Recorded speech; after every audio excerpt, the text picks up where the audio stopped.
Hey guys, welcome to the Technical Tuesday.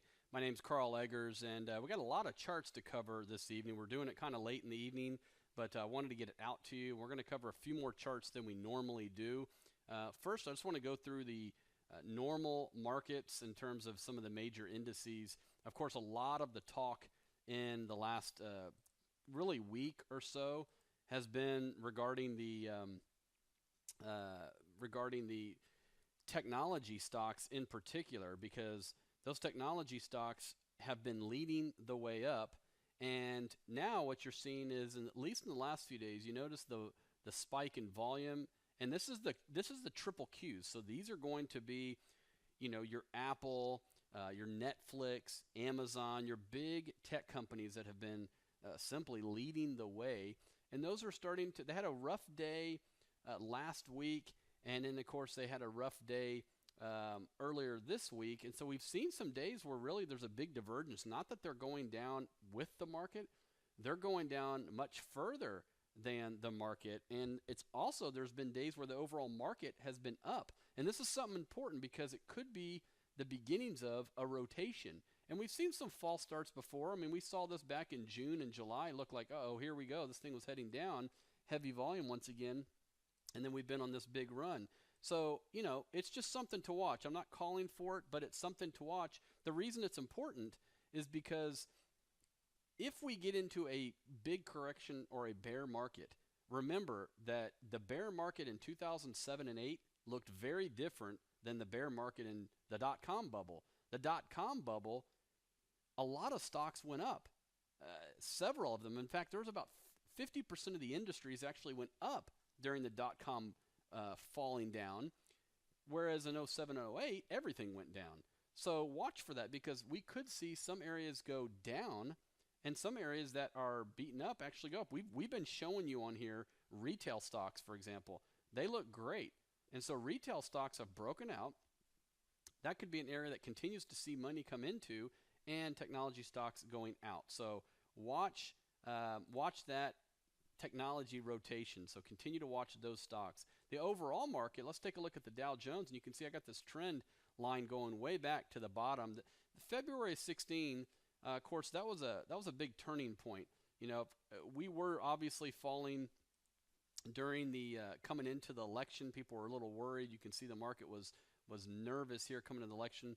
We got the Trump bump, and then we've just kind of been up ever since. And in the last few weeks, we've really accelerated with the tax cuts, etc. Now, here's the thing. We go back to February of 16 because that was a time when oil, of course, bottomed right around, I believe it was $26 a barrel at that time. And we started to see this trend develop, and we've never really gone to the bottom end of it. We've always just kind of hung out here. But now we've kind of breached the upper side of it.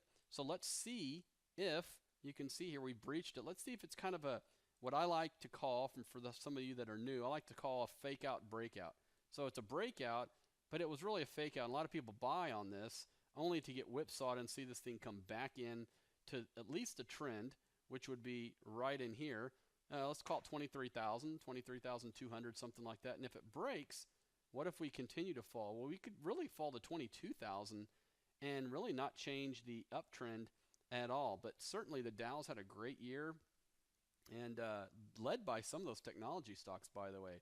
So those are the major indices. Now, let's look at some specific things. Number one, we told you about railroads breaking out on some of our charts and some of our Technical Tuesdays. You can see they have done that.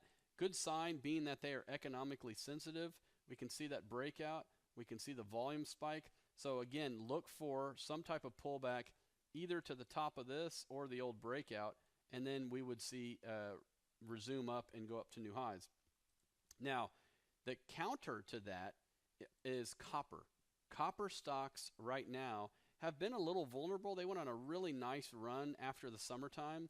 We're taking a look at JJC here, which is the copper ETF, and you can see it was sitting here around $28, went all the way up to 30, 38 or so. Big move, and it was looking a little vulnerable. I had to make a move one way or the other, and it certainly did that today, breaking this trend. Heavy volume, down about 4.6%. We haven't seen that big of a drop for copper in several years, not months, but years. Watch that, because is that signaling something about China? Is it signaling something about obviously the U.S. economy? Or is it just profit taking? Now, again, as we kind of zoom out here, you can see nothing major yet, but it certainly broke that trend. But watch the probably the 200-day moving average, and to see if we get a little more selling on the down. Let's take a look at utility stocks. This is an area fundamentally we hate. We think that utility stocks have been overvalued, potentially some of them by as much as 50%, 50, based on valuation metrics. Now, the point of Technical Tuesday is not to get into valuation, but just to look at the charts. This has been really interesting to watch. Obviously, if interest rates start to rise, long-term rates, you're going to see utility stocks come down. Until then, they may just be in a trading range and working their way higher. But you can see that a pretty nasty day today, down about 1.6%, which for them is a big drop. Watch this to continue to work its way down to the bottom end of the channel. And then let's see. I mean, as we zoom out a little bit, utility stocks have been very strong. But if we do break down, we break here, watch the 10 to 200-day moving average comes into play, and we break down from there. We have a long way to fall on utility stocks, in my opinion. It's been a bad trade for us, or bad investment, shorting these. It's a small portion, but we just feel like fundamentally there's some areas we like and there's some areas we hate. Dow Jones Utility Average is one that we hate. Gold is interesting too. Obviously, with the dollar moving around, with interest rates moving around, gold, it was interesting. Gold started to, you can see how it started to look like it was about to take off here, started to head up, and then we kind of failed, and we're sitting on the 200. Today broke the 200. Kind of, you can see this little reversal here. It would have been nice that it closed positive on the day. May have told you that there was a kind of a breakdown, fake down breakdown, I guess we'll call it. But watch this. The last time I saw something like this, it was in February of 16. We saw gold really break a really obvious trend line. And what happened there was it broke down. You saw a bunch of volume come in. And what happened was a bunch of stops get taken out. And then all the selling gets exhausted, and this thing got back in the range and took off. So watch for that, because again, gold's going to be very interesting here. We don't really feel like we have a big edge one way or the other. Full disclosure, we own some junior miners in our aggressive strategy. Not a big portion, but we do own some of them. They've kind of just been getting weaker as gold's broken down here. But let's watch to see if, obviously, if we get some news like we did on Friday with the Flynn news. You saw gold really take off. So one bad piece of news coming across the ticker tape and or across the news wires, and you see gold take off. So continue to watch. And our last one that we'll cover is biotechnology. We do not have any biotechnology ETFs. We did earlier in the year. We did very well with both of those. We took profits on them. You've seen a little pullback in biotechnology.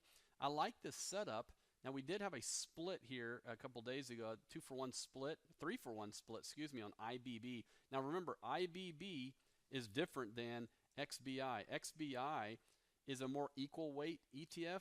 The IBB has a lot more in some of the big, large cap stocks, so it's more heavily weighted towards that. But either one had a really nice chart set up. You can see they're in the trend here, in the channel, and we're on the bottom end of it, but it looked like up until a couple days ago, this thing was about to take off, and then we've had 2 bad days, a reversal.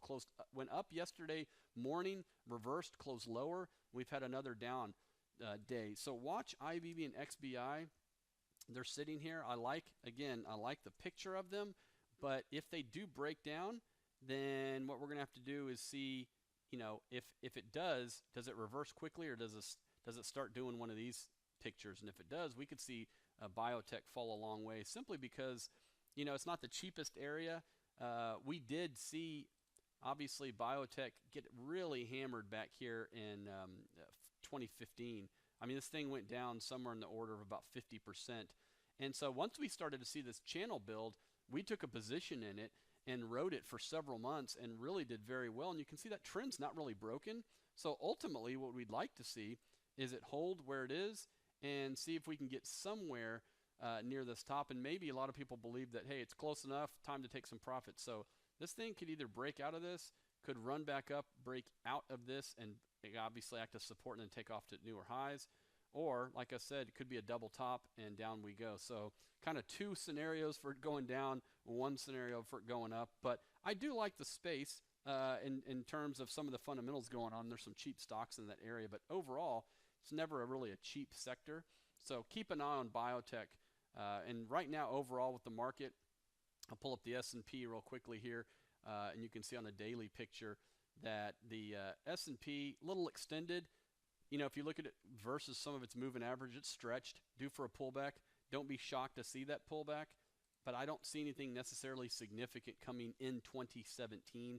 Maybe we get a rotation in 2018. You are seeing this big spike in volume. Of course, that was the Flynn news, fake news that we saw. But watch this maybe pull back and then head back up. Again, all of this, the thing to watch is the rotation. Watch what's working each day and what's not. Hey, don't forget eggerscapital.com if you want more information about us, charts, and we've got all of our other information right there on the screen for you. So thanks for following. Make sure you like this and subscribe to it, obviously in the bottom right of your screen there. And click the little bell whenever we put one of these out. You will get an update saying, hey, Karl Eggers put a new update out, and we typically do these on Tuesdays, pretty much every Tuesday. Thanks, guys. Take care.